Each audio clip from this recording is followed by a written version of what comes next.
Class शुरू करते बेटा, प्लीज बातचीत नहीं करिएगा। जो भी कॉन्सेप्ट्स हैं पहले अच्छे से सीख लीजिए, इसके बाद सिर्फ माइक्रो माइक्रो के अराउंड 2 से 3,000 आराम से हम एमसीक्यूज प्रैक्टिस कर लेंगे, ताकि आपकी जो जरूरत है, क्योंकि आपका सीयूटी का एग्जाम एमसीक्यू बेस्ड होगा, तो वो हम आराम से उसको मैनेज कर लेंगे। But before doing that, concepts की clarity obviously is a paramount thing. आइए शुरू करते हैं आज का पहला टॉपिक है कंज्यूमर थ्योरी। तो कंज्यूमर थ्योरी बड़ा टॉपिक है। जो पहला हम स्टार्ट करेंगे वो करेंगे थ्योरी ऑफ डिमांड से। अभी कुछ नहीं उतारना, पहले सारा समझ लें। जब समझ आ जाए फिर मैं आपको खुद बताऊंगा क्या क्या उतारना है, ठीक है।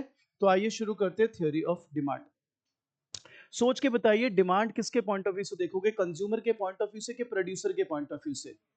कंज्यूमर के पॉइंट ऑफ व्यू से। तो ये हमने सबसे पहले लिख लिया कि डिमांड जो है हम कंज्यूमर के पॉइंट ऑफ व्यू से देखेंगे। इसीलिए हम इस थ्योरी को भी, आप अगर देखें तो क्या लिख रहे हैं? Consumers theory. क्या लिख रहे हैं बच्चे? Consumers theory. तो टॉपिक जो है, जो पहला टॉपिक हमारे लिए रहेगा वो रहेगा फैक्टर्स अफेक्टिंग डिमांड। पहला टॉपिक जो है हमारा, that will be factors affecting demand. तो there can be many factors affecting demand, लेकिन ऑब्वियसली हम कुछ मेन फैक्टर्स की यहाँ पर बात करेंगे। ऐसे तो बहुत सारे फैक्टर्स हो सकते हैं, लेकिन जो हमारे काम के हैं, जो हमें लगता है जो ज्यादा इंपॉर्टेंट फैक्टर्स हैं, उनकी बात होगी। अच्छा एक बात बताओ, मैंने हेडिंग क्या लिखी है? Factors affecting demand. क्या मैंने लिखा है factors affecting demand of a marker, या factors affecting demand of a fan, या factors affecting demand for a screen AC? नहीं ना, मैंने सिर्फ क्या लिखा है? Factors affecting demand. तो ये बात समझ लेना, ये जो हम कर रहे हैं ये factors affecting demand, demand of any good or service available on planet Earth. ये सभी फैक्टर्स सभी गुड्स पर, सभी सर्विसेज पर लागू होंगे। इक्वली हो ना हो वो अलग बात है, लेकिन ये सभी फैक्टर्स पर लागू, मतलब सभी गुड्स पर ये फैक्टर्स लागू होंगे। तो जब मैं बात करूंगा फैक्टर्स अफेक्टिंग डिमांड, जिन भी फैक्टर्स की मैं बात करूंगा वो आप बोर्ड पर भी लगा के देख सकते हो, उन फैक्टर्स को पंखे पे भी लगा के देख सकते हो, मार्कर्स पे भी लगा के देख सकते हो, वॉच पे भी लगा के देख सकते हो। आइए शुरू करते हैं पहला फैक्टर। प्लीज जो पीछे लोग बैठे हैं ध्यान से देखें। पहला फैक्टर है बच्चे price of the commodity. Price of the commodity. देखिए हम ये मानते हैं कि किसी भी गुड की डिमांड उसके प्राइस से बिग टाइम इंफ्लुएंस रहेगी, ठीक है। हम एक साइकोलॉजिकल एग्जांपल भी देते हैं आपको। आप कभी भी अगर ममा के साथ मॉल वगैरह में जाते हैं, या फॉर दैट मैटर अकेले भी जाते हैं, आपको कुछ चीजें अट्रैक्ट कर सकती है साइकोलॉजिकली। जब किसी शॉप के बाहर लिखा है 60% ऑफ, 70% ऑफ, तो वो एक साइकोलॉजिकल किक दे रहा है आपको कि यार मुझे वैल्यू फॉर मनी मिल रही है, सस्ता मिल रहा है। तो प्राइस ऑफ द कमोडिटी कैसे इन्फ्लुएंस करता है आपको? मैं ये नहीं कह रहा हमेशा, but most of the time it is found, it is seen कि अगर किसी गुड का प्राइस कम होता है तो उसकी डिमांड बढ़ जाती है, और किसी गुड का प्राइस बढ़ता है तो उसकी डिमांड कम हो जाती है। तो यूजुअली इट इज फाउंड कि अगर किसी गुड का प्राइस कम होता है तो उसकी डिमांड बढ़ जाती है, और किसी गुड का प्राइस अगर बढ़ जाता है तो डिमांड कम हो जाती है। But you have to be very very cautious. It does not always happen, but it happens most of the time, ठीक है। It does not always happen, but it happens most of the time. इसीलिए हम ये तो कह सकते हैं कि हाँ ऐसा होता है, क्योंकि मोस्ट ऑफ द टाइम ऐसा हो रहा है कि प्राइस कम होगा तो डिमांड बढ़ जाएगी, और अगर प्राइस बढ़ेगा तो डिमांड कम हो जाएगी। ठीक मेरा बच्चा। अब इसको पॉपुलरली हम क्या कहते हैं, मैं दूसरे कलर से लिख देता हूं। इस पहले फैक्टर को पॉपुलरली बोला जाता है लॉ ऑफ डिमांड। क्या बोला जाता है? Law of demand. लेकिन लॉ ऑफ डिमांड को समझने के लिए आपको, क्योंकि आपका एमसीक्यू बेस्ड पेपर है, तो आपको इसकी थोड़ी परतें निकालनी पड़ेंगी। तो क्या क्या चीजें जो आपको ध्यान रखना पड़ेगा ताकि आपका एमसीक्यू ना बिगड़ जाए, वो मैं आपको बताता हूं। अगर मेरे को कोई बोले कि लॉ ऑफ डिमांड डिफाइन करो, तो मैं सिंपली बोलूंगा law of demand states that there is an inverse relationship between price and demand. Inverse relation between price and demand, that is if price falls demand rises, if price rises demand falls, provided other factors remaining constant। वो कौन से other factors है अभी हम discuss करेंगे। अब दोबारा से मैं इस डेफिनेशन को बोल रहा हूं, और इसमें जो कमी है वो पकड़ लेनी है आपने, क्योंकि अगेन आप वन मार्कर पेपर के लिए जा रहे हो, आप एमसीक्यू बेस्ड पेपर के लिए जा रहे हो, ये वर्ड एलिमेंट कर आपके मैटर कर जाएंगे। सो मैंने बोला, जो पहले बोला मैं रिपीट कर रहा हूं, law of demand states that there is an inverse relationship between price and demand, that is if price falls demand rises, and if price rises demand falls, provided other factors remaining constant। ज्यादातर बच्चों को ये लग रहा है कि यार ये अदर फैक्टर रिमेनिंग कांस्टेंट कोई समझा दे तो हमें सारा क्लियर हो जाएगा कि कौन से अदर फैक्टर्स रिमेनिंग कांस्टेंट है। आप में से कुछ जो ज्यादा ही ज़हीन बच्चे हैं, उनका दिमाग पहले ही 2 कदम आगे जा चुका है। हाँ, हमें पता है, ये बोलेंगे ceteris paribus, other factor remaining same को बोलेंगे सेट्रिस पेरिबस। मैं उसकी भी सारी चीजें क्लियर कर रहा हूं आपके लिए, बट अभी मेरा दिमाग वहां नहीं है, मेरा ध्यान वहां नहीं है, मेरा ध्यान कहीं और है। अगर मेरे पेपर में आता है what is law of demand, तो आप क्या डिफाइन कर रहे हो? Law of demand states that there is an inverse relationship. तो इनवर्स की तो कोई दिक्कत नहीं, क्योंकि इनवर्स है ना भाई, ये कम हो रहा है, ये बढ़ रहा है, ये बढ़ रहा है, ये कम हो रहा है, there is no problem regarding that. तो हम क्या कह रहे हैं? Law of demand states that there is an inverse relationship between price and demand. If price falls, demand rises. If price rises, demand falls, provided other factor remaining constant. There is a catch. आपको price के साथ demand term use नहीं करनी, price के साथ term use करनी है quantity demanded. अभी जैसे हम ये चैप्टर खत्म करेंगे इलास्टिसिटी ऑफ डिमांड के बाद, टू बी प्रिसाइज, तो मैं इसका भी लॉजिक दूंगा आपको कि प्राइस के साथ क्वांटिटी डिमांडेड टर्म क्यों यूज कर रहे हैं। तो अब मैं अपनी डेफिनेशन को, जो मैं बोल रहा था, क्या बोल रहा था? Law of demand states that there is an inverse relationship between price and demand, that is, if price falls demand rises, price rises demand falls, provided other factor remaining constant. It should not be said like that. It should be like, law of demand states that there is an inverse relationship between price and quantity demanded. If price falls, quantity demanded rises. If price rises, quantity demanded falls, provided other factors remaining constant. समझ गए ये बात? तो अब बच्चा कहता है other factors remaining constant, कौन से अदर फैक्टर्स है? हम बिल्कुल धीरे धीरे सारी बात करेंगे आपके साथ, सारा आपको समझाएंगे। But before we do that, एक बारी लॉ ऑफ डिमांड पर मैं थोड़ा सा आपके साथ और समय लगाना चाहता हूं, बिकॉज अगर उसने कोई शैतानी करी, आपके साथ कोई अजीब सा क्वेश्चन दिया, तो मैं नहीं चाहता, you guys must be found wanting. मैं चाहता हूं कि ऐसा भी क्वेश्चन हो, you should be able to crack. तो अब पहले लॉ ऑफ डिमांड पर ही आगे बात कर ली जाए। लॉ ऑफ डिमांड को समझने के लिए हम एक शेड्यूल बना लेते हैं। सपोज ये प्राइस है, ये क्वांटिटी डिमांडेड है 10 पर 100, 8 पर 150, 6 पर 200। तो बताइए, ये जो मैंने सो कॉल्ड टेबल बनाया है, can we call it as demand schedule? Can we call it as demand schedule? ठीक है, पेपर में आ गया जो डिमांड शेड्यूल क्या होता है, तो मेरे साथ बोलिए, it is a tabular presentation showing different levels of quantity demanded at different levels of prices during a given period of time. Now, I am not saying at a given point of time, क्योंकि अगर आप change in price दिखा रहे हो, that must take over a period of time. It cannot be at a given point of time. 10 8 6 कैसे हो जाएगा price? So during a given period of time, कि हाँ इस एक साल की शुरुआत में 10 रुपए था, फिर 3 महीने बाद 8 रुपए हो गया, फिर 3 महीने बाद 6 रुपए हो गया, एंड सो ऑन। सो अगर मेरे को बोले कि डिमांड शेड्यूल क्या है, तो मैं इसको दूसरे तरीके से भी बोल सकता हूं, it shows different levels of quantity demanded at different level of prices in a tabular form. बोलो जी, यहां तक बात क्लियर? बच्चा कहते हैं तो हमको याद है, कोई दिक्कत नहीं सर, आपको जो याद है ग्रेट, लेकिन अभी जहां पे मैं आपको फंसाऊंगा वो आपको नहीं पता, क्योंकि अगेन मैं बार बार कह रहा हूं, आपका पेपर 1 मार्कर है, यहां पर स्किल्स चाहिए, यहां पे आपको याद करने की कैपेसिटी नहीं चाहिए, आपके कंसेप्ट क्लैरिटी यहां पर मैटर करेगी। अब अगर आप इसको ड्रॉ करते, तो आई एम श्योर आप मेरे को ऐसे बना के देते, 10 पर 100, 8 पर 150 और 6 पर 200, यस और नो? यही बनाते, और जब आप इसको प्लॉट करते गाइस, तो आपका ये डिमांड कर्व हो जाता। I think that makes a lot of sense. तो अगर बोले भैया कोई डिमांड कर्व को डिफाइन करो, तो हम बोलेंगे it shows inverse relationship between price and quantity demanded in a diagrammatic form. It shows inverse relationship between price and quantity demanded in a diagrammatic form. ठीक है, अब यहां पर आपको थोड़ा समझना है। अगर आप इकोनॉमिक्स ऑनर्स की पढ़ाई कर रहे होते, तो आपको, आपके लिए ये मैंडेटरी था करना, जो मैं आप कराऊंगा, लेकिन अभी आपके लिए ऑप्शनल है, क्योंकि मैं चांस नहीं लेना चाह रहा आपके साथ कोई, तो मैं वो चीज अभी आपको आपकी 12th क्लास में ही समझा देता हूं। वो ये है कि आपने आज तक सारे डिमांड कर्व ऐसे देखे हैं, बट अगर आप इकोनॉमिक्स ऑनर्स की पढ़ाई करते, तो वहां पर आपको डिमांड कर्व ऐसा भी दिखेगा। बच्चा कहता है यार ये कैसा डिमांड कर्व है, हमें तो स्कूल में टीचर ने बोला था कि demand curve can not touch any axis. Well, आपको तो आईसी के बारे में भी बोला था, IC can not touch any axis, तो जब हम इंडिफरेंस कर्व की बात करेंगे, तो वो गलतफहमी भी आपकी दूर करेंगे। वेल, एक बात बताओ, अगर मैं आपको कोई चित्र बना के दे रहा हूं, तो उसका कोई साइंस तो होगा, कोई लॉजिक तो होगा, कुछ तो उसके पीछे होगा। बच्चा कहता है हाँ, कुछ तो उसके पीछे होना ही चाहिए। तो आइए हम आपको दो तरीके से बताते हैं ये वाले डिमांड कर्व का लॉजिक, और ये क्या शो करता है। पेपर में आ जाए तो बहुत बढ़िया, नहीं आए तो कोई दिक्कत नहीं, हम तो सारी तैयारी करके जाएंगे। इस हिस्से को हम बोलते हैं वर्टिकल इंटरसेप्ट। वर्टिकल इंटरसेप्ट, इस हिस्से को हम बोलते हैं हॉरिजॉन्टल, हॉरिजॉन्टल इंटरसेप्ट। बच्चा कहता है ये तो आपने फैंसी से नाम दे दिया, वर्टिकल इंटरसेप्ट, हॉरिजॉन्टल इंटरसेप्ट। भाई साहब काम क्या है इसका ये तो बताओ।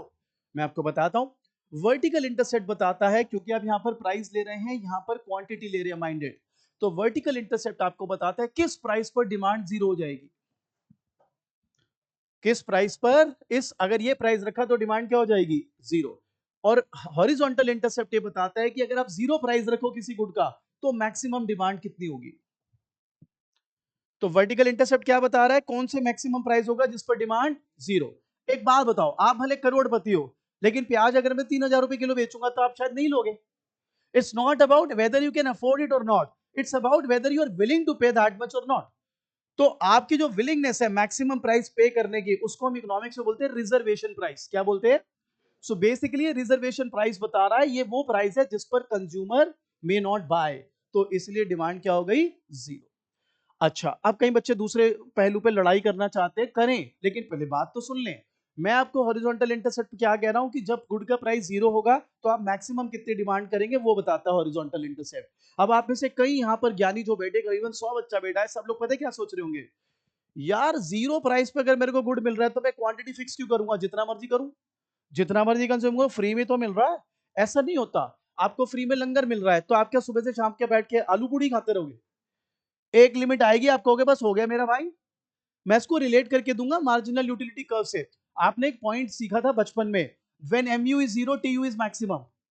व्हेन एमयू जीरो, मैं इससे रिलेट करके दूंगा आपको वो चीज, सिग्निफिकेंस है भाई इसका। तो कल को अगर पेपर में सवाल आ जाए हॉरिजॉन्टल इंटरसेप्ट क्या बताता है, तो आपने कहना है maximum quantity when the price is zero.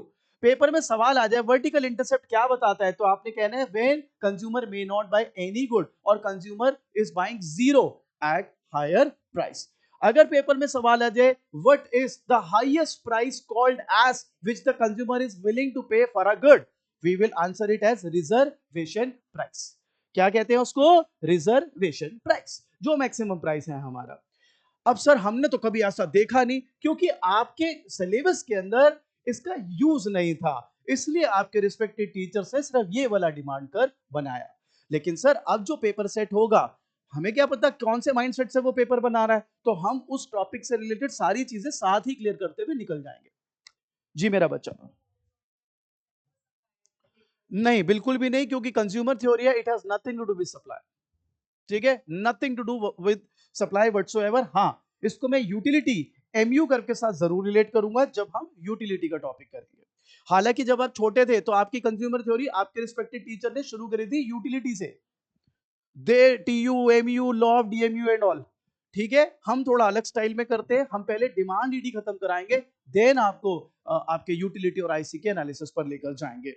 तो पहले बताइए, हमारे टॉपिक का नाम है फैक्टर्स अफेक्टिंग डिमांड। पहला टॉपिक है विच पहला फैक्टर है जो किसी भी गुड की डिमांड को इन्फ्लुएंस कर सकता है, वो क्या है, price of the good. And usually it is found कि अगर प्राइस किसी गुड का कम होता है तो उसकी डिमांड बढ़ जाती है, और अगर प्राइस बढ़ता है तो उसकी डिमांड कम हो जाती है।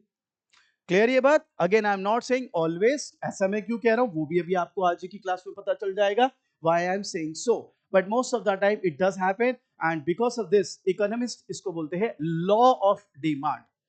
ठीक है, it's not exactly the actual law, क्योंकि लॉ थोड़े से क्या बोलते हैं डेफिनेट उसमें होते हैं, ये डेफिनेट तो नहीं है, but most of the time it actually में इट हैपेंस कि ये ट्रू फॉलो हो जाता है कि प्राइस कम पे डिमांड बढ़ जाती है, प्राइस बढ़ने पे डिमांड कम हो जाती है।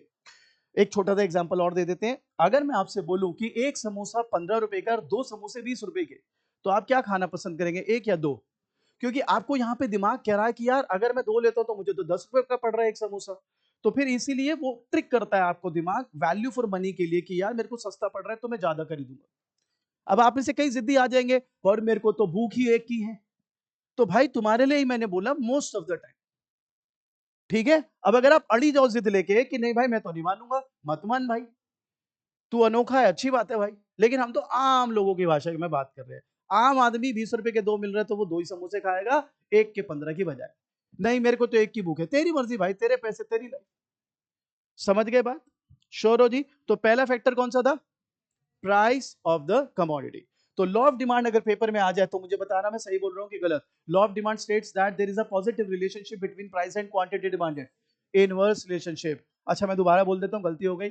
Law of demand states that there is an inverse relationship between price and demand if price falls quantity demanded. अच्छा, हो सकता है ये भी गलत हो गया, मैं तीसरी बार ट्राई करता हूं।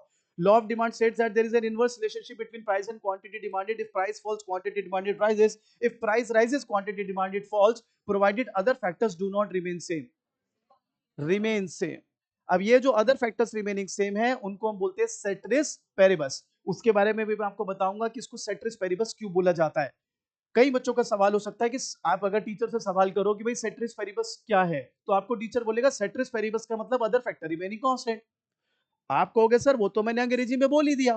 भाई law of demand states that there is an inverse relationship between price and quantity demanded, price falls quantity demanded rises, price rises quantity demanded falls provided. तो जब मैंने अंग्रेजी में बोल दिया provided other factor remaining constant, तो मैं सेट्रिस Paribas क्यों बोलूं? नहीं बेटा, लिखना होता है। सर कुछ नहीं लिखना होता है, मैं अभी आपको इसका लॉजिक दूंगा once I cover this up.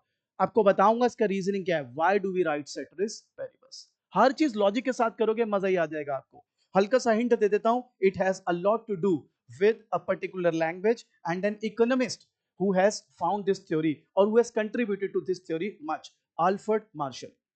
ठीक है, तो अभी क्योंकि मैं थ्योरी ऑफ डिमांड में घुसा हूं, मैं एक्स्ट्रा नॉलेज उसके बाद देता हूं आपको कि क्यों लिखते हैं ceteris paribus. It's out of it's a token of respect why we write ceteris paribus. करते हैं इसके बारे में बात। तो अब बात आते हैं जी और कौन कौन से फैक्टर्स है जो किसी गुड की डिमांड को इन्फ्लुएंस कर सकते हैं। सेकंड फैक्टर है बच्चों price of related goods. Price of related goods.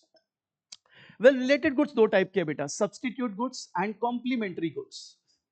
Substitute goods and complementary goods. मेरे साथ सारे के सारे रिपीट करो, बोलो। Substitute goods are those goods which can be used in place of one another. Substitute goods are those goods which can be used in place of one another. अब जो आप बचपन से एग्जांपल सुनते आ रहे हो, पहले मैं वो लिख देता हूं, टी एंड कॉफी। ठीक है, हालांकि मैं आज तक कन्विंस नहीं हुआ इस एग्जांपल से। आपकी मम्मा को या पापा को या आपके या दादा दादी को अगर चाय की आदत है, सुबह चाय पीनी है नहीं तो सर फटता है, वो वाला हिसाब है। आप उनको एक दिन सुबह सरप्राइज करके कॉफी पिला दो, वो आपको इतनी गालियां देंगे ना, आप सोच रहे हो तारीफ मिलेगी, वो आपको कहेंगे लख लानत है, मेरा सारा स्वाद खराब कर दिया, मेरा दिन खराब कर दिया। भाई चाय और कॉफी मेरे हिसाब से तो सब्स्टिट्यूट है नहीं, लेकिन आपकी किताबें चाय कॉफी को सब्स्टिट्यूट मान रहे हैं, तो ठीक है कोई बात नहीं। अब मैं आपको जो सब्स्टिट्यूट का एग्जाम मैंने ये लिख दिया है क्योंकि आपके पेपर में टी कॉफी आ गया तो आप सब्स्टिट्यूट लिखोगे ना भाई फिर। ठीक है, रियलिटी में उतना है नहीं। मैं आपको जो एग्जांपल दे रहा हूं, एक बड़ी फेमस किताब है वेरियन। पूरी दुनिया में माइक्रो की उससे ज्यादा किताब बिकती नहीं, हॉल वेरियन नाम है। मैं उससे कॉपी करके आपको एग्जांपल दे रहा हूं। उसका एग्जांपल है red pen and blue pen and the consumer does not care about colour. ये भी साथ में लिख देता है, red pen and blue pen and consumer does not care about the colour. तो ऐसे एग्जाम्पल थोड़े बेहतर लगते हैं क्योंकि ये रियलिटी में, क्योंकि बच्चा हमें क्या कहता है कि आप तो बोलते थे बिहेवियरल साइंस इकोनॉमिक्स पेपर, तो मैं रियलिटी में जब अप्लाई कर रहा हूं तो ये उतना अच्छा बन नहीं रहा एग्जाम्पल। तो इसीलिए मैंने आपको बताया कि आपको क्या कराया गया और क्या आप इसके अलावा एग्जाम्पल ले सकते हो। अब इसका यूसेज क्या है वो मैं बता देता हूं, प्लीज ध्यान लगाइएगा सब लोग। तो हमने सब्स्टिट्यूट गुड्स को डिफाइन क्या करा, हमने कहा substitute goods are those goods which can be used in place of one another. ठीक है, चलिए अब मैं एक ऐसी एग्जांपल ले लेता हूं। मेरे पास एक लक्सर का मार्कर है और एक ये डॉम्स का मार्कर है। ठीक है, हम इन दोनों को सब्स्टिट्यूट मान लेते हैं फॉर एग्जांपल। इसमें भी कई टीचर एक एक ये ब्रांड्स को अलग अलग थोड़ी ना सब्स्टिट्यूट ले सकते हैं, तो उनको मेरे साथ थोड़ा समय बिताना चाहिए। सब्स्टिट्यूट और परफेक्ट सब्स्टिट्यूट में फर्क होता है, वो एक अलग चीज है, कभी बाद में बात करेंगे। आप सिर्फ नेचर पकड़िए, नेचर क्या है। तो ये हो गया लक्सर और ये हो गया डोम्स। ठीक है जी, आप बताइए अगर लक्सर का प्राइस बढ़ जाए, दोनों सब्स्टिट्यूट गुड्स आर माइंडेड, अगर लक्सर का प्राइस बढ़ जाए तो रेनॉल्ड्स की डिमांड बढ़ जाएगी। इसलिए हमेशा याद रखें, आपके टॉपिक का नाम क्या है, फैक्टर्स अफेक्टिंग डिमांड। तो आपके गुड का अगर कोई सब्स्टिट्यूट है, आई रिपीट, आपके गुड का अगर कोई सब्स्टिट्यूट है और उसका प्राइस बढ़ जाए तो आपके गुड की डिमांड, इसलिए डायरेक्ट रिलेशन है। आपके अपने गुड के प्राइस से तो आपके डिमांड का इनवर्स रिलेशन है, लेकिन सब्स्टिट्यूट गुड के प्राइस से आपकी डिमांड का क्या रिलेशन है, डायरेक्ट। समझ गए हमारी बात। अभी धीरे धीरे जैसे जैसे हम इसको पूरा कवर करेंगे ना, एकदम कब्जे में आ जाएगा हमारे। अगला आता है जी कॉम्प्लीमेंट्री। बोलो, complementary goods are those goods which are used together to satisfy a given want. अब आप जो बचपन से सुनते जा रहे हो एग्जांपल, वो क्या है, कार और पेट्रोल। कार और पेट्रोल, अच्छा कैसे भाई, और ये टीचर आपको बड़े उससे बोलेगा, सर वो कैसे बोलेंगे कि देखो बेटे, कार अगर सस्ती हो गई तो पेट्रोल की डिमांड बढ़ जाएगी, कार अगर सस्ती हो गई तो पेट्रोल की डिमांड बढ़ जाएगी, पर दूसरी तरफ से शायद वो ना हो पाए। आप सोचो, अगर, मेरी बात समझना, पेट्रोल अगर सस्ता हो जाए, कार की उतनी डिमांड बढ़ सकती है क्या? थोड़ा बहुत। चलो और इसको थोड़ा और डिटेल में लेके चलते हैं। एक बात बताना, समझना ध्यान से, अगर मैं आपसे बोलूं कि पेट्रोल महंगा हो गया तो कार की डिमांड कम हो जाएगी, यहां पे कार की डिमांड नहीं कहोगे, आप कहोगे न्यू कार्स की डिमांड कम हो जाएगी। सो अगेन इसमें भी काफी सारे लोचे हैं, काफी सारे आपको उसके अंदर इफ एंड बट्स लगाने पड़ेंगे। तो सर कोई और एग्जांपल आपके सामने, व्हाइट बोर्ड और मार्कर साथ में यूज होंगे। तो गुड्स पे ना जाके ये सोचो नेचर क्या है, complementary goods are those goods which are used together to satisfy a given. ठीक है, अच्छा अब सुनो समझो। तो सपोज कोई भी डोम्स का मार्कर था फॉर एग्जांपल, हम ये कंडीशन मान रहे हैं, अज्यूम कर रहे हैं, just to put our point forward, कि ये मार्कर और इस पर जो इंक लगती है वो साथ में यूज होगी, मतलब इसको डिप करके इंक में फिर यूज करेंगे एंड ऑल, वो ऐसा कुछ। आप बताइए, अगर इसका कॉम्प्लीमेंट्री गुड सस्ता हो जाए तो इसकी डिमांड बढ़ जाएगी, तो इसलिए कॉम्प्लीमेंट्री गुड का अगर प्राइस कम हो जाता है तो हमारे गुड की डिमांड बढ़ जाएगी, इनवर्स रिलेशन। ठीक है, अब धीरे धीरे इसको पकड़ते हैं, ध्यान से पकड़ते हैं, और ये जब सारे टॉपिक कर लोगे तो आपका अगर कोई बिजनेस है, आपके फादर साहब अगर किसी बिजनेस में है, तो आपकी मन में उनकी इज्जत बढ़ जाएगी कि कितना मेहनत है, कितना कंपटीशन है अपना माल बेचने के लिए। आइए एक छोटा सा एग्जांपल लेते हैं। For example, I have a good good x. आप बताइए, गुड एक्स बेच रहा हूं मार्केट में, गुड एक्स की डिमांड क्या उसके प्राइस पर डिपेंड करेगी? कुछ हद तक करेगी। अगर उस गुड एक्स का प्राइस कम कर दें हम, तो लाइकली चांसेस है उसकी डिमांड, और अगर उस गुड एक्स का प्राइस बढ़ा दें तो लाइकली चांस है उस गुड की डिमांड कम हो जाएगी। अच्छा, उस गुड एक्स का एक सब्स्टिट्यूट है गुड वाई। भाई हमने कुछ नहीं करा, गुड वाई सस्ता हो गया। आप बताइए, कहावत है हिंदी में, सर मुंडाते ही ओले पड़े। अब आप बताइए, गुड वाई का प्राइस कम हो गया, हम बैठे हुए हैं, हम कौन सा माल बेच रहे थे? एक्स। आप बताइए, अगर गुड वाई वो जो कि सब्स्टिट्यूट है गुड एक्स का, वो सस्ता हो गया, तो गुड एक्स की डिमांड, आपने कुछ नहीं किया, आपके फादर साहब ने कुछ नहीं किया, उनकी डिमांड कम हो गई है, जस्ट बिकॉज उनका सब्स्टिट्यूट जो वो माल बेच रहे थे वो सस्ता हो गया। अच्छा, अब आते हैं गुड्स जेड पर। गुड्स जेड जो है वो हमारे गुड एक्स का कॉम्प्लीमेंट्री है, क्या है, साथ में यूज होता है, गुड जेड महंगा हो गया। अब आप बताइए, आपके गुड एक्स की डिमांड, अगेन आपने कुछ भी नहीं किया, due to other external forces आपके गुड की डिमांड कम हो। क्लियर ये बात? तो हमने क्या समझना है फैक्टर्स अफेक्टिंग डिमांड में, कि किसी भी गुड की डिमांड को उसका प्राइस भी इंफ्लुएंस करता है, उसके रिलेटेड गुड्स का प्राइस भी इंफ्लुएंस करता है। आइए थर्ड फैक्टर पर चलते ध्यान देंगे सब लोग। थर्ड फैक्टर है income of the consumer. Income of the consumer, देखो इसको दो टाइप से समझा जाता है, नॉर्मल गुड और इंफीरियर गुड।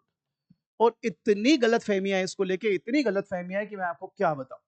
स्पेशली अगर ये वन मार्कर आएगा ही आएगा, क्योंकि वो गिफिन गुड पे बनाएगा एक, ठीक है, एक वन मार्कर बनाएगा बनाएगा गिफिन गुड पे। ट्रस्ट यू मी, 12वीं की क्लास 11वीं की क्लास की किताब आपकी हेल्प ही नहीं कर सकती इसमें। पता नहीं क्या लिख के चल देते हैं आगे, पता नहीं समझाना क्या चाह रहे हैं उसके थ्रू। आप टीचर से पूछो गिफिन गुड क्या कह रहे हैं जी, special type of inferior good है। फिर आपको कहानियां सुनाना शुरू कर देगा, ब्रिटिश वर्कर थे, मीट पोटैटो, पता नहीं क्या क्या कहानियां बनाना शुरू कर देंगे। ऐसे नहीं समझना, इसका बेसिक बड़ा ही तगड़ा है, आपको मेरे को सिखाना ही पड़ेगा। इको ऑनर्स M3 का ये कॉन्सेप्ट है, लेकिन ये अब आपको हमको सिखाना ही पड़ेगा, because there is no other way out. हालांकि उतने डिटेल में तो मैं नहीं जाऊंगा, क्योंकि ये पक्का आएगा आपके पेपर में। तो आइए, before going to before getting into the given good thing, पहले थोड़ा बेसिक्स है इसका सीख लेते हैं। नॉर्मल गुड क्या है जी, तो बताते हैं। नॉर्मल गुड वो होता है बेटे जिसमें अगर आपकी इनकम बढ़े, इनकम को एम से शो कर रहा हूं, और आपके गुड की डिमांड बढ़ जाए, यानी डायरेक्ट रिलेशन। सर इनकम तो वाई से शो करते थे, वो मैक्रो इकोनॉमिक्स में करते थे, माइक्रो में इनकम को एम से शो करते हैं। हालांकि माइक्रो में भी वाई से कुछ किताबें शो कर देती हैं, लेकिन भाई हम I come from an old school, तो जो क्लासिकल चीजें हैं वही हम आपको बताएंगे। माइक्रो में इनकम एम, मैक्रो में इनकम वाई। तो नॉर्मल गुड कौन से हो गए, इनकम बढ़ेगी डिमांड बढ़ जाएगी, यानी डायरेक्ट रिलेशन है, इनकम घटेगी तो डिमांड घट जाएगी। इंफीरियर गुड कौन से हैं, अगर इनकम बढ़ेगी तो गुड की डिमांड कम हो जाएगी, that's inverse relationship between income and demand. ठीक है, अब यहां पर गलतफहमी क्या है, गलतफहमी क्या बोलूं, मतलब मेरे को लगता है वो तरीका ठीक नहीं है। आपको कुछ लोग क्या बोलेंगे, कुछ गुड्स को कैटेगराइज कर देंगे एज नॉर्मल एंड इंफीरियर। भाई जैसे आपने स्कूल में सुना होगा, अपने बाजरा इंफीरियर गुड है बेटे, डालडा की बेटे इंफीरियर गुड है, और वो ये बताते हैं, प्रूफ करने की कोशिश करते हैं कि देखो अगर इनकम बढ़ेगी तो कोई डालडा क्यों खाएगा, वो डालडा घी की डिमांड कम कर देगा और क्या खाना शुरू कर देगा, देसी घी। तो भाई इसलिए वो इंफीरियर गुड है। देखिए मेरा ये मानना है, ठीक है आप एग्जांपल ले सकते हैं कुछ, लेकिन मेरा ये मानना है ये सब्जेक्टिव है। हो सकता है किसी के लिए होंडा सिटी एक ड्रीम कार, और हो सकता है कोई अपने ड्राइवर से भी ना चलवाता हो होंडा सिटी। तो आप कैसे कैटेगराइज कर लोगे उसको, वो तो सब्जेक्टिव है, वो तो डिपेंड करेगा बंदा टू बंदा।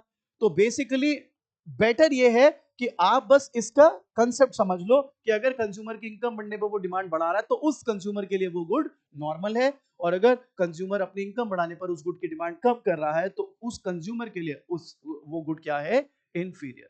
So please don't fall into this trap of categorising goods. दो, मेरी गट फीलिंग ये कहती है आपको गिफिन गुड या ऐसा कोई एग्जांपल दे देगा और बोलेगा कि नॉर्मल गुड या इंफीरियर गुड बताओ।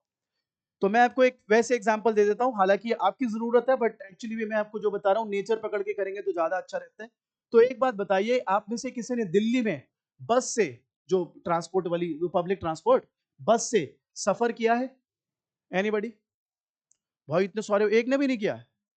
प्रणव ने किया है, रवजोत जी ने किया है, सूर्या ने किया है, सूरी साहब ने किया है, साहिल ने किया है, धैर्य ने किया, सॉरी। अच्छा जी, तो बेटा वो सफर था उर्दू वाला या अंग्रेजी वाला सफर था? उर्दू वाला सफर था या अंग्रेजी का सफर था? उर्दू वाला। मजा आया था आपको खूब? अच्छा, जेवेब तो निकटी आपकी? बगले तो नहीं सूंघने को मिली किसी की? अच्छा, खाली बस थी, फिर ठीक है भाई। जस्ट इमेजिन अगर ये कह रहे हैं दिल्ली का ट्रांसपोर्टेशन अच्छा हो गया तो ग्रेट, लेकिन अगर हम अपने टाइम की बात करें तो भाई इतनी भीड़ थी, लटक लटक के जाना पड़ता था भाई। तब तो ओपन बस दरवाजे खुले होते थे, ओपन दरवाजे। अब तो बंद हो जाते हैं ना, दरवाजे ही नहीं होते थे पहले। हमारे टाइम दरवाजे नहीं होते थे बसों में, ओपन होता था भाई वो। और वो जो हल्की सी सीढ़ी है उस पे भी 6 7 लटके होते थे, इतनी भीड़। तो भाई साहब आप बगले सूंघो, धक्के खाओ, जेबे कटवाओ। अब आप बताओ, इतना आनंद ले रहे हैं लोग बस के सफर में। आप बताइए अगर ऐसे आदमी की इनकम बढ़े तो वो बस का सफर करेगा या फटाफट से छोड़ देगा? तो दिल्ली के अंदर या ऐसी जगह पे जहां पे पब्लिक ट्रांसपोर्टेशन इज इन डिसएरे, वहां पर हम कह सकते हैं public transportation is an inferior good. क्योंकि इनकम बढ़ते ही बंदा सबसे पहले कहेगा मैं स्कूटी ले रहा हूं या मैं कुछ ऑटो वोटो करूंगा भाई, ये वाला सफर तो मुझे अब नहीं करना। समझ गए ना बात? अरे भाई लोग गिर जाते थे वो लटकते लटकते भाई, हाथ छूटा धड़ाम नीचे। अरे भाई मैं क्या से बताऊं तुम्हें, जो मेरी उम्र के होंगे ना वो रिलेट कर लेंगे। एनीवेज, तो यहां तक क्लियर सबको? तो हमें ये समझना है कि गुड का अगर इनकम बढ़ने पे कंज्यूमर डिमांड बढ़ा रहा है तो उस कंज्यूमर के लिए वो गुड नॉर्मल है, और अगर उसकी इनकम बढ़ने पे वो गुड की डिमांड कम कर रहा है तो वो क्या है, इंफीरियर गुड्स।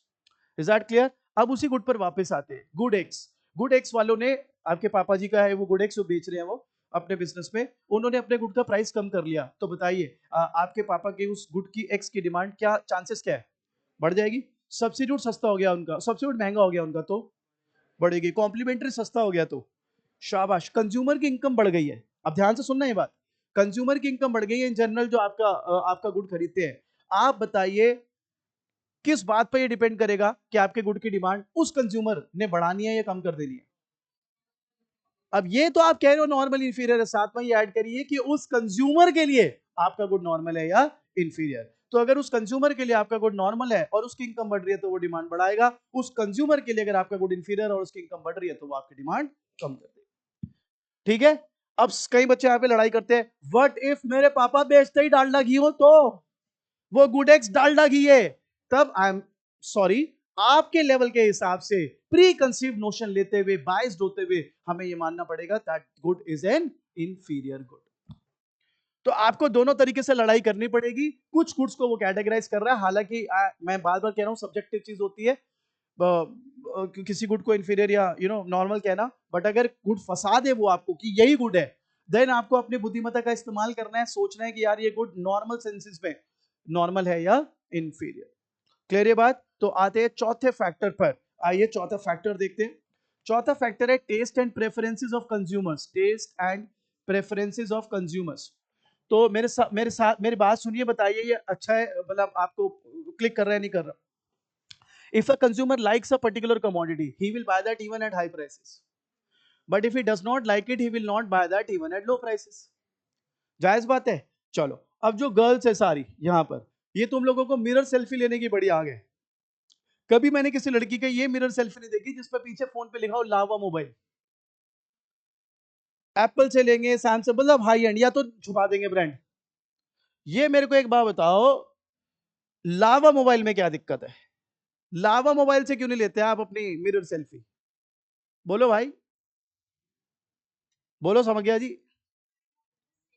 स्टेटस सिंबल, अच्छा जी, स्टेटस सिंबल। चलो मैं एग्जांपल चेंज कर देता हूं यार। एक बार बताओ, एप्पल का फोन 1.5 लाख रुपए का ले रहा है कोई, 20,000 रुपए का कोई एंड्रॉइड फोन ले लो, उसमें ज्यादा फीचर है मेरे को लगता है 20,000 वाले में। अब मैं जिससे पूछूंगा, आप पता है क्या, एप्पल एप्पल है। ये जवाब क्या है भाई? एप्पल एप्पल है, ऑरेंज ऑरेंज है, फोन फोन है। उसके बाद जब ये बात नहीं चलेगी तो पता है क्या बोलेंगे, सिक्योरिटी बहुत है। हाँ, तेरे स्विस अकाउंट में खाते हैं ना भाई, बहुत सिक्योरिटी चाहिए तेरे को। ये जब ये भी नहीं चलेगा तो पता है क्या बोलेंगे, सर मैं पूरा वो एप्पल के सारे प्रोडक्ट यूज करता हूँ ना, तो वो एक मेरा पूरा बना हुआ है।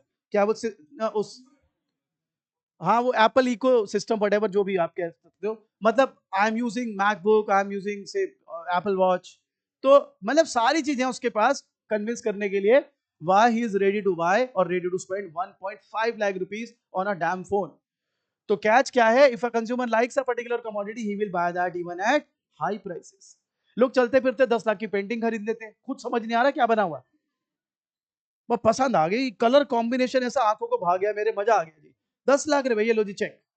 If a consumer likes a particular commodity he will buy that even at, but if he does not like it he will not buy that even at low price. चलो एक एग्जांपल लेते हैं अदरवाइज। सपोज मिथुन चक्रवर्ती को जानता है, Mithun Chakraborty anybody, जानते हो? जो नहीं जानते सर्च कर लेना। भाई साहब वो अपनी जवानी में ना इतने बड़े बड़े बूट्स पहनता था, लेदर के, व्हाइट कलर के, थाई तक। तो भाई साहब वो जूते मिल रहे हैं 1,000 रुपए में, खरीदोगे? प्योर लेदर, पूरी जिप बढ़िया से ऊपर तक, खरीदोगे? क्यों भाई? भाई अपना जुलूस निकलवाना है क्या? लोग साथ में भोपू और पकड़ा देंगे, बजा बैंड। भाई एक बार बताओ ना, आपकी बेइज्जती हो जाएगी भाई। तो इफेक्ट, अब यहाँ पे भव्या की आंख में क्या चल रहा है, इतना बढ़िया लेदर है, मैं कुछ और बनवा लूंगी। बेटा जरा सरनेम क्या है, बंसल? तो फिर ऐसी सोचे आती कैसे हैं? आ रही थी तेरे दिमाग में ये सोच, ये जूते को तितर बितर करके बेचने के चक्कर में थी। एनीवेज, अगर ना करना हो तो भाई मुद्दे की बात है, if a consumer does not like a particular good he will not buy that even at low price. भाई 1,000 रुपए में लेदर का जूता दे रहा हूँ, प्योर व्हाइट कलर, जिप इतनी बढ़िया मजबूत, तब भी नहीं आप ले रहे। Why? Because you don't like it. अब आप बताओ, आपके गुड की डिमांड, आपके पापा जो गुड एक्स बेच रहे हैं, क्या उस चीज की डिमांड इस बात पे भी डिपेंड कर सकती है कि कंज्यूमर की प्रेफरेंस है कि नहीं है उस पर? सपोज एकदम इन हो गया आपका, गुड फैशन में आ गया वो एक गुड एक्स, तो डिमांड बढ़ जाएगी। एकदम आउट ऑफ फैशन हो गया तो उसकी डिमांड कम हो जाएगी। बोले जी, यहां तक क्लियर सबको? श्योर हो? आगे बढ़े, नेक्स्ट ध्यान लगाएंगे। अब तक हमारा हो गया price of the commodity, price of related goods, income of the consumer, taste and preferences. Please बेटा बातचीत नहीं करें। अगला है पॉपुलेशन। देखिए पॉपुलेशन में ना सिर्फ पॉपुलेशन नहीं आता, उसका कंपोजिशन भी आता है। मैं समझाता हूं क्या कह रहा हूं। आप बताइए, यूजुअली अगर पॉपुलेशन ज्यादा है तो डिमांड ज्यादा है, but the composition of the population also matters. Suppose छोटे छोटे बच्चों की पॉपुलेशन बहुत ज्यादा है तो ये डाइपर, बेबी प्रोडक्ट्स की डिमांड ज्यादा होगी। बुजुर्गों की पॉपुलेशन ज्यादा है तो छड़ी, डेंचर, इन सब की डिमांड ज्यादा होगी। तो आपको सिर्फ पॉपुलेशन भी नहीं देखनी, साथ में कंपोजिशन ऑफ पॉपुलेशन भी देखनी। ठीक है, तो अब हमारे टॉपिक का नाम क्या था, फैक्टर्स अफेक्टिंग डिमांड। कौन कौन से फैक्टर्स इंफ्लुएंस कर रहे हैं? Price, price of related good, income of the consumer, taste and preference and population. एक दो और भी है जो हम नोट्स पर से देंगे, अभी हम सिर्फ प्रोमिनेंट फीचर्स की बात करेंगे। अब मुझे एक बात बताइए, सोच के ध्यान से, हम लॉ ऑफ डिमांड पर वापस चलते हैं और अब इसको पैक करते हैं। हमने कहा था law of demand states that there is an inverse relationship between price and quantity demanded. If price falls, quantity demanded rises, and if price rises, quantity demanded falls, provided other factors remaining constant. These are some of the other factors. अब अगर आप teacher से पूछो या किताब में झांको कि भाई अदर फैक्टर रिमेनिंग कांस्टेंट क्यों, तो पता क्या बोलेंगे, अजम्पशन है जी, अजम्पशन है बेटे, अजम्पशन। तो बेटे एक काम करो, अभी मैंने पंखे बंद करे में ताकि रिफ्लेक्शन ना आए, और एसी में तो आपके हाल बुरे हैं इस वक्त, सब पसीने में, मगर एज्यूम करो स्विट्जरलैंड में बैठे, इट्स स्विस एल्प्स, बिल्कुल पीछे ये देखो आप, करोगे एज्यूम? आप कहोगे भाई कोई लॉजिक दो ना, ये असम्पशन क्या होता है? भाई आपकी किताब कहती है other factors remaining constant, assumption है। बोलो असम्पशन रटना है या लॉजिक चाहिए? आइए लॉजिक देते हैं आपको। आपने लॉ ऑफ डिमांड में क्या बोला था, प्राइस कम तो डिमांड। व्हाट इफ, अगर सामने वाला जो हमारा गुड है उसका सब्स्टिट्यूट भी सस्ता हो जाए तो तब तो आपकी डिमांड शायद ना बढ़े। भाई आपके गुड का प्राइस कम हुआ, सब्स्टिट्यूट उससे भी सस्ता हो गया, अब बताओ आपके गुड की डिमांड कैसे बढ़ जाएगी भाई? अच्छा, आपका गुड का प्राइस कम होता है तो यूजुअली आपका दिमाग क्या कह रहा है, आपके गुड की डिमांड बढ़ेगी। व्हाट इफ कंज्यूमर का टेस्ट हट गया उससे, उसने देख लिया कि एक बंदा जो है ना वो अजीब सी हरकतें कर रहा था वही टी शर्ट पहन के जो आप लेने वाले थे, और वो सोशल मीडिया पे वायरल हो गया, आपने कहा ये तो ब्रांड नहीं लूंगा कभी, मर जाऊंगा ये नहीं पहनूंगा कभी। अब आप बताइए भाई, आपने तो वो सस्ता भी कर दिया मगर उसकी डिमांड नहीं बढ़ रही।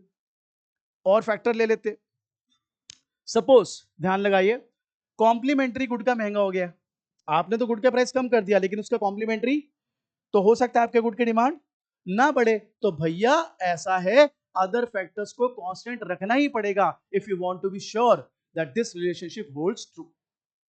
अगर आप अदर फैक्टर्स को भी घुसा दोगे तो it may be possible that this particular relationship may not hold true. समझ गए बात? तो इसलिए अजम्पशन का लॉजिक है, why do we keep other factors constant. तो अब क्या क्या क्वेश्चन हमारे साथ पेपर में आ सकते हैं, आइए उसकी बात करते हैं फिर आगे बढ़ेंगे। तो पहला क्वेश्चन आ सकता था लॉ ऑफ डिमांड, मैं फिल इन द ब्लैंक्स खेलूंगा ताकि आप एमसीक्यू टाइप में भर दो। So law of demand states that there is a dash relationship between price and, if price falls quantity demanded, if price rises quantity demanded, provided other factors remaining constant, same, at bay, whatever you want to call it। सवाल ये भी आ सकता है, other thing remaining constant is also known as ceteris paribus।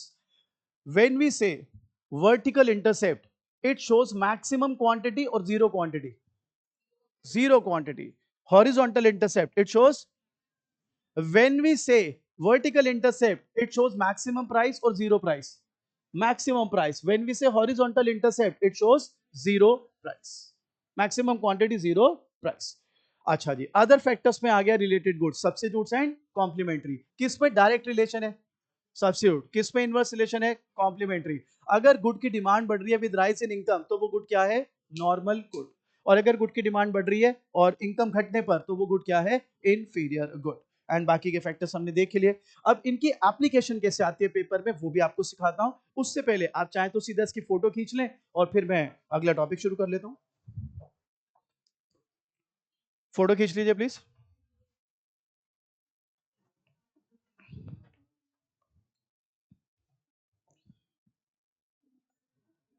Photo खींच लीजिए please. हाँ बेटा, वो भी कर सकते हैं, वो बेसिकली डिस्ट्रीब्यूशन ऑफ इनकम में आता है, अलग पॉइंट है वो।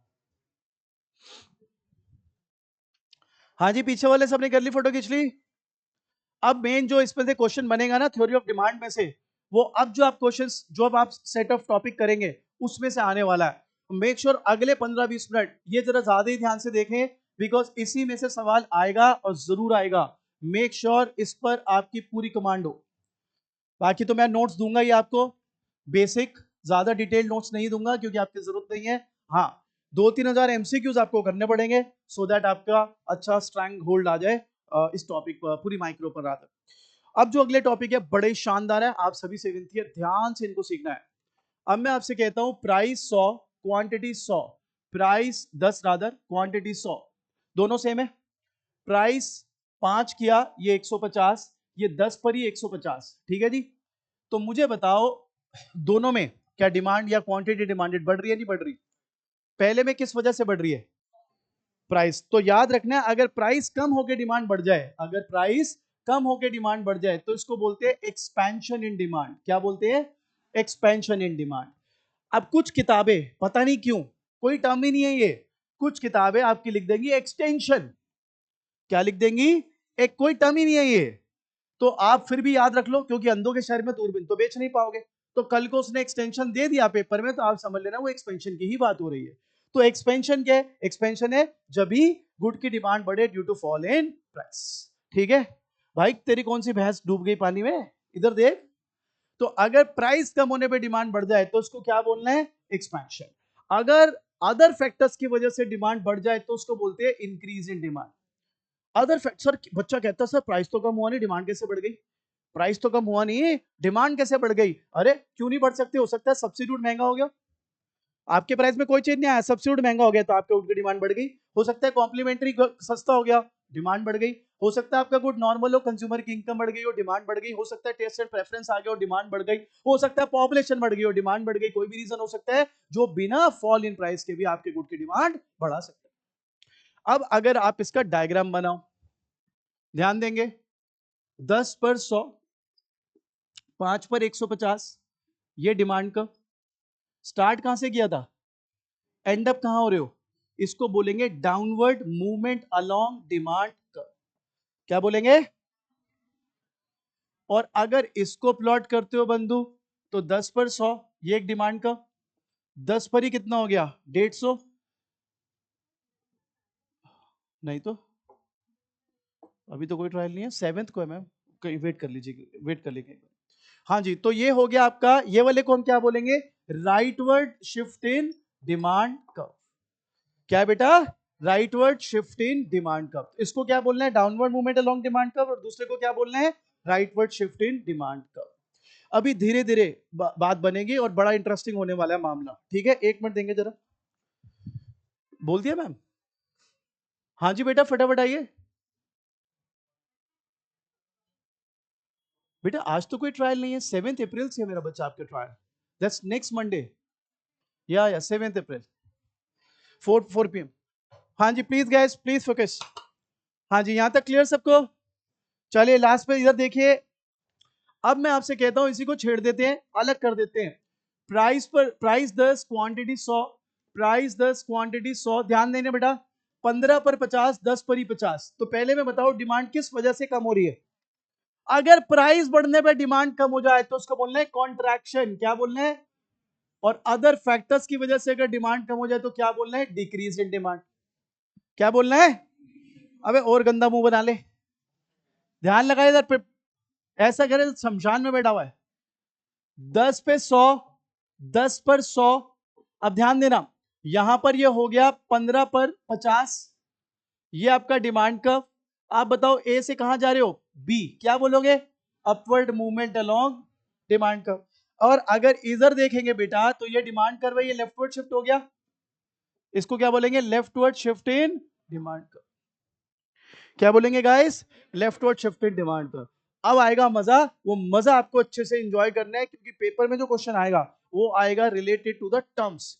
वो टर्म्स बड़े ध्यान से सीखनी है सबने, ठीक है, सारा खेल टर्म्स का होने वाला है। यहां तक कोई डाउट? अब ध्यान लगाना, मैं अब आपसे कहता हूं कि चलो लेट्स मर्ज देम टुगेदर। 5 पर 150, 10 पर ही 150, 15 पर 50, 10 पर ही 50, ठीक है, प्लीज फोकस, ध्यान लगाना है आप सबने, प्लीज ध्यान लगाइए। खाली इसको देखिए, ये इस हिस्से को, ठीक है, बताइए ये एक्सपेंशन है कि इंक्रीज है? एक्सपेंशन में कौन सी मूवमेंट होती है, डाउनवर्ड। खाली इसको देखिए, ये क्या है, कॉन्ट्रैक्शन, कॉन्ट्रैक्शन में कैसी मूवमेंट है, अपवर्ड। अब आप बताइए, आप डाउनवर्ड मूवमेंट ले रहे हो, अपवर्ड मूवमेंट ले रहे हो, या दोनों? इसलिए इसको बोलेंगे मूवमेंट अलोंग डिमांड कर्व। क्या बोलेंगे? नाम पकड़ने, सारा खेल वो टर्म्स पे देगा आपको क्वेश्चन। अब खाली इसको देखिए, ये इंक्रीज है कि एक्सपेंशन है, इंक्रीज में कौन सी शिफ्ट है? अब खाली इसको देखिए, ये क्या है, कॉन्ट्रैक्शन या डिक्रीज? डिक्रीज में कैसे शिफ्ट है? आप बताइए, आप राइटवर्ड शिफ्ट ले रहे हो, लेफ्टवर्ड, या दोनों? इसको क्या बोलेंगे, शिफ्ट इन डिमांड कर्व। क्या बोलेंगे, शिफ्ट इन डिमांड कर्व। बोलो यहां तक बात क्लियर एवरीबॉडी? अब मेरे बेटा ध्यान लगा, अगर तो तू इसको प्लॉट करे should not be a problem, क्योंकि तूने सिंपली दिखा देना है 10 पर 100, 5 पर 150, 15 पर 50, और ये डिमांड का। और यहां पर क्या दिखा देता, 10 पर 100, 10 पर ही 150, और 10 पर ही 50, ठीक है। अब तेरे साथ एक खेल खेलना है मुझे, प्लीज फोकस करियो, क्योंकि ये टर्म पक्का आएगी पेपर में। देखो जी, ये क्या है, मूवमेंट अलोंग डिमांड कर्व। ये बताओ, movement along demand curve, is it due to price और अदर फैक्टर्स? मेरे बच्चे ध्यान दियो, इसको कहते हैं चेंज इन क्वांटिटी डिमांडेड। क्या कहते हैं? लॉजिक समझना है। ये बता, तू खाली डिमांड बढ़ने वाला केस ले रहा है, खाली डिमांड घटने वाला केस ले रहा है, या दोनों? इसलिए मैं चेंज वर्ड यूज कर रहा हूं, change could either be upward or change could either be downward. अब ये बता, movement along demand curve is it due to price और अदर फैक्टर्स? और अभी शुरुआत हमने जब करी थी हमने कहा था प्राइस के साथ क्या टर्म यूज करनी है, इसलिए इसको दूसरा नाम क्या बन गया, change in quantity demanded. Quantity demanded क्यों, प्राइस, चेंज क्यों, दोनों। समझ गए बात? और ये जो आपने टर्म लिखा है शिफ्ट इन डिमांड कर्व, इसका दूसरा नाम है चेंज इन डिमांड। तो बताइए चेंज क्यों, दोनों चीज ले रहे हो। डिमांड क्यों, because factors other than price. समझ गए ये बात? देखते हैं कितना दिमाग है तुम में। अब अगर पेपर में सवाल आ जाए what is the other name of expansion, क्या नाम दोगे? हाँ, गलत। इसका नाम पता है क्या होगा एक्सपेंशन का? नहीं, चेंज नहीं, इंक्रीज इन क्वांटिटी डिमांडेड। क्या नाम होगा? बताइए, why quantity demanded, why increase? खाली बढ़ने का ले रहे हो, खाली किसका ले रहे हो, बढ़ने का, इसलिए इसका नाम क्या बनेगा, इंक्रीज इन क्वांटिटी डिमांडेड। और इसका नाम तो है इंक्रीज इन डिमांड। समझ गए बात? अच्छा, कॉन्ट्रैक्शन का दूसरा नाम क्या होता, डिक्रीज इन। चलो जंबल खेलते हैं, दिमाग को फटाफट ना पकड़ते हैं कि समझ पा रहे कि नहीं समझ पा रहा। चलो, what causes a downward movement along demand curve, what causes a downward movement along demand curve? No, I am not asking for the other name. what causes the downward movement along demand curve? Fall in prices. ठीक है? What causes an upward movement along demand curve? Rise in prices. ये बात समझ आ रही है? अच्छा, अब ध्यान लगाना, मैं देखता हूं कितना ध्यान से पकड़ पाते हो आप। ये जो हमने फैक्टर्स अफेक्टिंग डिमांड करे थे, पहला फैक्टर कौन सा था, प्राइस ऑफ द गुड, फिर था related good, income, taste, preference, population, ये सब था। अगर मेरे पेपर में ये सवाल आ जाए state any 3 factors affecting demand, क्या आ जाए स्टेट, तो बताइए would you rather include price और नॉट? यस, क्वेश्चन क्या है, state any 3 factors affecting demand, तो आएगा तब भी। लेकिन अगर सवाल आ जाए state any 3 factors causing shift in demand कर, क्या आ जाए, तो फिर प्राइस नहीं आ सकता, क्योंकि प्राइस की वजह से मूवमेंट्स है, प्राइस की वजह से शिफ्ट्स नहीं है। अच्छा, पेपर में और रिफाइन आ गया, कहता है state any 3 factors causing rightward shift in demand कर। तो अब बताओ, मैं बोलता जा रहा हूं, बताना सही है कि नहीं। Rise in the price of substitute, true, true. Substitute महंगा होगा, हमारी डिमांड बढ़ जाएगी। ध्यान से समझना, अभी इसमें एक क्वेश्चन भी बनेगा आपका। Second, rise in the income, और कुछ ना हो तो वो नॉर्मल गुड माना जाता है, तो अगर इनकम बढ़ गई तो डिमांड बढ़ जाएगी। Favourable change in taste and preferences, बढ़ जाएगी, तो अगेन वो हो गया। ये बात समझ आ गई बात? अच्छा, ये बताओ, कई बच्चों के दिमाग में ये भी आ सकता है, सर कॉम्प्लीमेंट्री का फॉल भी बोल देते, भाई fall in the price of complementary good, तो भी तो आपकी डिमांड बढ़ जाती है और राइटवर्ड शिफ्ट हो जाता। यार अब पता नहीं क्या इसमें सेंस बनाते हैं आपके स्कूल के लेवल पे जो टीचर्स हैं, वो प्राइस ऑफ रिलेटेड गुड को एक फैक्टर मानते हैं। इस पे 2 टाइप टॉपिक हो गए ना, सब्स्टिट्यूट एंड अनलेस। अब एमसीक्यू में वो अलग से बना के देते तो बात अलग है, लेकिन जनरली वो प्राइस ऑफ रिलेटेड गुड को क्या मानता है, 1 फैक्टर। समझ गए बात? श्योर हो? देखते कितना याद है बेटा। What is the other name of increase in quantity demanded, expansion? What is the other name of change in quantity demanded? Movement along demand curve. What is the other name of change in demand? What is the other name of leftward shift in demand curve? Decrease in demand. Clear सबको? Photo खींचिए, फिर आगे बढ़ रहे। मैं एक काम करूंगा, notes का पीडीएफ आज ही शेयर कर दूंगा, आज ही पढ़ लेना, फिर एमसीक्यू बनाते हैं दबा के अगली क्लास में। तुम्हें पैटर्न पता है ना, 50 में से 50 करने पड़ेंगे, कोई चॉइस नहीं है अब, बॉस की तरह करेंगे, कोई फ्रंट फुट पे खेलना, नेगेटिव जाना ही नहीं है, उसका डर मत लगाना। एक गलत हो गया तो -1 होगा भाई साहब, या तो रैंक लेंगे या तो कुछ नहीं देना हमको, पूरे के लिए जाएंगे। हाँ जी, दोनों, दोनों ही मानेंगे। ये क्या क्वेश्चन है, सेम ही तो बात बोल रहे हो आप। हाँ जी, ये क्लियर, आगे बढ़ते हैं। अब थोड़ा खतरनाक हो जाएगा मामला, स्पेशली एक पॉइंट को लेकर, क्योंकि 12वीं की क्लास 11वीं की किताब वो नहीं जस्टिफाई कर सकती।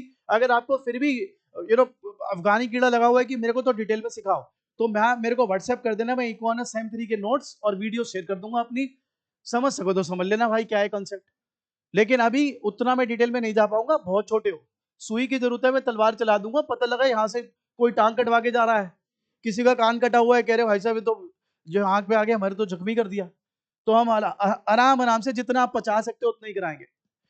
अगला टॉपिक बताते हैं आप। बाकी जो इनकी थोड़े बहुत न्यूएंसेस हैं वो आप जैसे मैंने बताया, मैं पीडीएफ शेयर कर दूंगा नोट्स का, वहां से पढ़ के आज ही खत्म कर लेना। चले जी, करें शुरू। क्या चाहत जी, मजा नहीं आ रहा? लगता है और कुछ क्लासेस लेके आए हो आप, बड़े थके से लग रहे हो। पूरा साल हो गया, एक दिन फ्रेश नहीं दिखी बेटा तू मेरे को। हमेशा तू क्लास ही लेके आ रही होती थी यहाँ पे। हम बेचारे लाइन में सबसे पीछे ही रह गए। चलो जी, ध्यान लगाओ सब लोग भाई। अगला topic, exceptions to law of demand. बस एक बारी मेले में तेरे को देखा था तब बड़ी खुश थी तू, तब तो पहचान भी नहीं आ रही लड़की। Exceptions to law of demand याद है चाँद? बेटा वो असली थी या ये असली है तू? वो असली थी। अच्छा, exceptions to law of demand. आइए, लॉ ऑफ डिमांड क्या कहते हैं? प्राइस कम तो डिमांड ज्यादा, प्राइस ज्यादा तो डिमांड। भाई ऐसा हमेशा नहीं हो पाता अनफॉर्चुनेटली। कब कब नहीं हो पाता? इन केस ऑफ नेसेसिटीज ये नहीं हो पाता। आप बताइए, do you consider salt as a necessity? तो अगर नमक सस्ता हो गया, दाल में 4 चम्मच ज्यादा डाल के खाओगे, और नमक सस्ता हो गया मजा करेंगे? नहीं। तो लॉ ऑफ डिमांड ऑपरेट नहीं होगा इन केस ऑफ नेसेसिटीज। अच्छा जी, इमरजेंसीज। अब इमरजेंसी का एग्जांपल ले लेते हैं। सपोज एग्जांपल ले लेते हैं हमारा प्रिया जी का। ठीक है जी, प्रिया अग्रवाल जी का। तो प्रिया अग्रवाल एक ऐसी जगह पे फंस गई जहां पे ना गोलियां चल रही थी आसपास। गोलियां चल रही थी वर्चुअली, इसके कान के पास से निकली गोली। और ये बड़ी परेशान, मतलब पैनिक में। मैं मेरे पास आई भागती हुई दूर, कहती है सर। क्या हुआ भाई, सुन तो लो। कहती है सर पानी पीना है। अरे दूर क्या, दूर बोला तो है मैंने। तो कहती है मेरे को पानी पीना है। मैंने कहा ठीक है बेटा। मैंने कहा तो घबराई क्यों बेटा तू? कहती है सर क्या बात कर रहे हो, मैं जहां से आ रही हूँ गोलियां चल रही थी, 2 इंच उधर होती ना मैं तो टिकट कट गई थी। मैंने कहा बेटा तू परेशान ना हो, परेशान ना हो। क्या चाहिए? कहते पानी पिलाओ सर, पानी पिलाओ। मैं कहा बेटे ठंडा गर्म ठंडा पानी पिलाओ। तो मैंने उसको ठंडा पानी का गिलास दिया। जैसे ही ये पीने लगी मैंने गिलास पे हाथ रख लिया। कहती है क्या? मैंने कहा 500 रुपए लगेंगे। भाई ऐसे, भाई ऐसे मत देखो मेरी तरफ यार। अरे एग्जाम्पल दे रहा हूँ भाई मैं तो। अगर आप बताओ, आप चलो प्रिया से ही पूछ रहे थे, आपसे क्यों पूछे? प्रिया बेटा पानी पिएंगे आप? 500 रुपए का एक गिलास अमृत तोड़ना बेच रहे हैं, पी लेंगे आप? तो भाई ये प्रिया तो कह रही है भाई मेरा दिमाग घुमा पड़ा उस टाइम, मैं तो जान बचा के आई हूँ, पैसे तो मुझे याद भी नहीं थे उस टाइम। मैं को पानी पिलाओ बस, आप 500 क्या 1000 पे लो। बोलो भाई, क्या ये जो पैनिक स्टेट ऑफ माइंड है, आपको लगता है कि इस केस में ऑब्वियसली आप लॉ ऑफ डिमांड से दूर हो जाते हो, आप फिर प्राइस के बारे में ज्यादा सोचते नहीं हो? बच्चे कहते हैं ये रियल नहीं है एग्जाम्पल, ये रियल नहीं है। अच्छा, ये भगवान ना करे भाई कोविड-19 दिल्ली की हो तुम तो सारे। भाई साहब ऑक्सीजन सिलेंडरों का याद है क्या हुआ था? 3-3 4-4 हजार वाले 1-1 लाख रुपए में भी नहीं मिल रहे थे। लोग लाख रुपए भी देने को तैयार थे। तो आप बताओ, ये बिल्कुल रियलिटी है भैया, रियलिस्टिक है। इमरजेंसी में लॉ ऑफ डिमांड ऑपरेट नहीं होता। जस्ट इमेजिन आपको ऑक्सीजन सिलेंडर चाहिए 4 हजार का, उसने बोला 30 हजार। आप ये थोड़ा ना बोलोगे भाई थोड़ा कम लगा ले। वो कहेगा भाई साहब है लेना है लो, नहीं तो आगे बढ़ो। और आप लोगे, फिर लॉ ऑफ डिमांड ऑपरेट नहीं होगा। तीसरा, फ्यूचर एक्सपेक्टेशंस। Future expectations.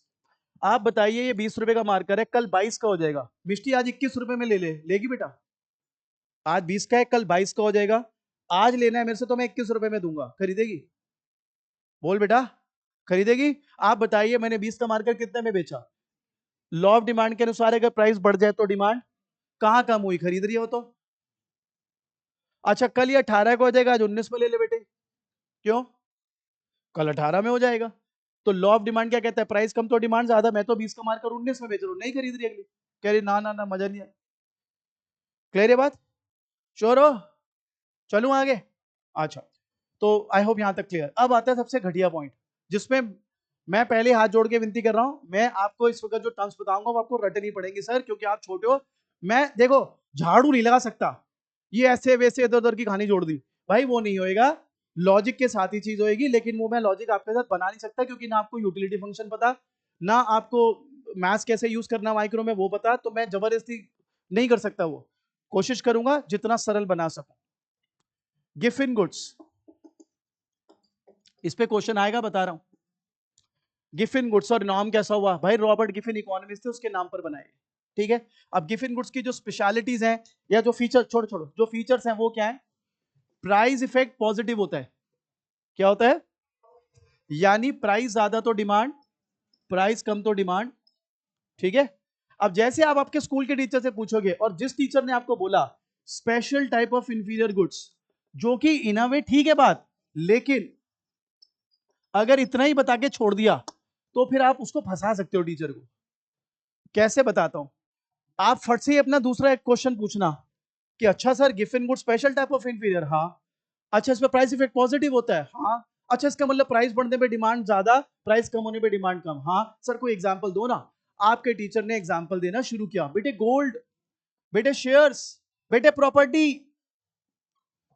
आपने कहा टीचर में दम है भाई, बात तो सही यार, गोल्ड का प्राइस बढ़ता है तो डिमांड बढ़ जाती है ना, और शेयर्स का प्राइस बढ़ता है डिमांड बढ़ जाती है, प्रॉपर्टी का दाम बढ़ता है डिमांड बढ़ जाती है। आपने कहा सर चरण कहां है, सर चरण दो सर, मैं तो मतलब फैन हो गया सर आपका। ओ भाई रुक जा, उससे पूछ गोल्ड इंफीरियर गुड है भाई, प्रॉपर्टी इंफीरियर गुड है, आज ही दान कर दे भाई, तो फिर क्यों यूज कर रहा भाई इंफीरियर, बेगा हटा इसको, अपना सोना हमें दे जाए यार, हम इंफीरियर यूज कर लेंगे, कोई बात नहीं। ऐसे नहीं होता भाई, ये कुछ भी थोड़ना है, मतलब कुछ भी अपने दिमाग में जुगाड़ लगा लिया, अच्छा ये फिट हो रहा है, ये टांका यहाँ फिट हो रहा है, और बच्चे कह रहे वही कमेंट वाले आप पहले नहीं मिले। अबे अंधा कौड़ी की जोड़ी हो रखी है भाई, तुम पहले ही मिल जाते भाई, ओ तबाह करो दुनिया को। ऐसे नहीं होएगा भाई, इसके बारे में कुछ और चीजें आपको याद रखनी पड़ेंगी।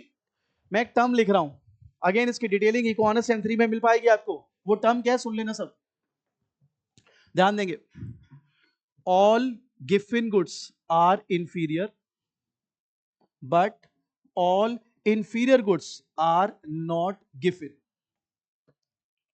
ठीक है। ये टर्म आ सकती है पेपर में, बोले true false, all Giffen goods are inferior but not all inferior goods are Giffen. अब मैं कुछ रटने की पड़ेगा तुम्हें अनफॉर्चुनेटली। जो गिफिन गुड्स होते हैं और जो इंफीरियर गुड्स होते हैं, दोनों के अंदर ध्यान देंगे सब्स्टिट्यूशन इफेक्ट नेगेटिव है, और दोनों के अंदर इनकम इफेक्ट भी नेगेटिव है। लेकिन जो गिफिन गुड्स होते हैं उसमें ये जो नेगेटिव इनकम इफेक्ट है ये ग्रेटर होते हैं नेगेटिव सब्स्टिट्यूशन इफेक्ट से, और इस वाले में नेगेटिव सब्स्टिट्यूशन इफेक्ट ग्रेटर होता है नेगेटिव इनकम इफेक्ट से। ये रटना पड़ेगा आपको अनफॉर्चुनेटली, मुझे पता है आपके पल्ले कुछ नहीं पड़ेगा ये, लेकिन मैं समझा भी नहीं सकता आपको, बिकॉज इट्स, आपको पता है कितनी लंबी चेन पकड़नी पड़ेगी, इकोनॉमिक्स ऑनर्स ही करनी पड़ जाएगी वर्चुअली, तो वो मैं वहां पे लेके जा ही नहीं सकता अभी आपको। हाँ इतना जरूर आप याद रखो, आज तक आपने जितनी भी किताबें पढ़ी जो लॉ ऑफ डिमांड के एक्सेप्शंस बोलती थी, लॉ ऑफ डिमांड के एक्सेप्शंस कभी भी ये नहीं बोला गया कि इंफीरियर गुड है। इंफीरियर गुड में लॉ ऑफ डिमांड लगता है, प्राइस कम होने पर डिमांड बढ़ती है उसमें, भले थोड़ी बढ़े, लेकिन किसमें नहीं लॉ ऑफ डिमांड फॉलो होता, गिफिन गुड। तो ये याद रख लो, ये मेन टर्म कि गिफिन गुड में negative income effect is greater than negative substitution effect, और इंफीरियर गुड में negative substitution effect is greater than negative income effect. Clear. अब मैं आपको अभी आज ही की क्लास में कुछ 25 से 30 शुरुआत के लिए जरा एक स्टार्टर तो लें, आपको एमसीक्यूज दूंगा अभी करने को 25 से 30, देखते हैं कितने बन रहे हैं। 30 में से 28 29 बन गए तो ठीक है, नहीं तो दोबारा करेंगे, ठीक है जी। चलिए इस जिसको फोटो खींचने खींच लो ये,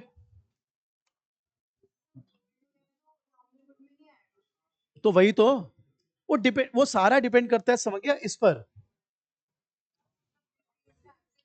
कोई एग्जाम्पल नहीं होता उसका।